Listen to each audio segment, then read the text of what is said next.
తూర్పు గోదావరి జిల్లా గోకవరం స్థానిక పోలీస్ స్టేషన్లో నిర్వహించిన మీడియా సమావేశంలో ఎస్ఐ నాగరాజు మాట్లాడుతూ ఎన్నికల నిబంధనలు ప్రతి ఒక్కరూ పాటించాలని, లేకుంటే శిక్షలకు గురవుతారని ఎస్ఐ అన్నారు. ఎన్నికల కూడా ఎవరైనా ఉల్లంఘిస్తే కఠిన శిక్షలకు గురవుతారని తెలిపారు.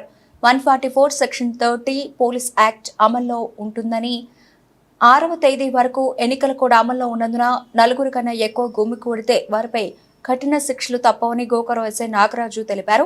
నాయకులు ప్రజలందరూ సహకరించాలని ఎస్ఐ కోరారు. జనరల్ ఎలక్షన్స్ కౌంటింగ్ కి సంబంధించి ఉన్నతాధికారుల ఆదేశాల మేరకు భద్రతా ఏర్పాట్లకు సంబంధించి అన్ని చర్యలు తీసుకోవడం జరిగింది. దానికి సంబంధించి 6వ తారీఖు వరకు కూడా 6/6/2024 తేదీ వరకు కూడా ఎలక్షన్ కూడా అమల్లో ఉంటుంది.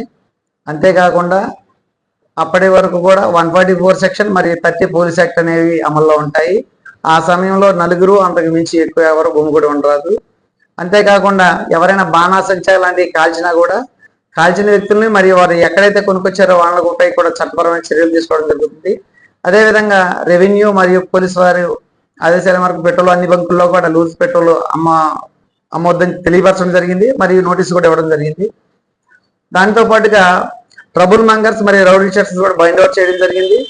వారిపై కూడా చట్ట ప్రకారం తీసుకోవాల్సిన అన్ని భద్రతా ఏర్పాట్లు తీసుకోవడం జరిగింది.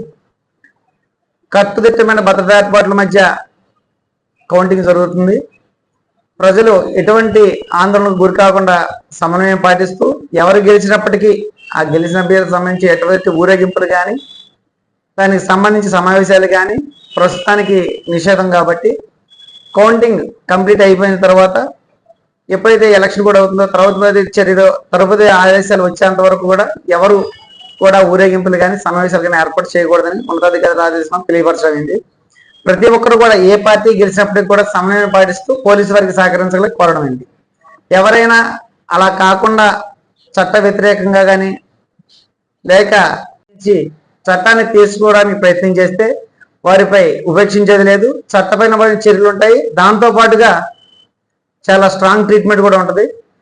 చట్టాన్ని ఎవరైనా ఉల్లంఘించినా లేక చట్ట పరిధికి మించి ఎవరైనా ప్రవర్తించినా చట్టపరమైన చర్యలు గట్టిగా తీసుకోవడం జరిగింది. దానికి పైనుంచి ఆదేశాలు కూడా చాలా స్ట్రాంగ్ గా తెలియపరచడం జరిగింది.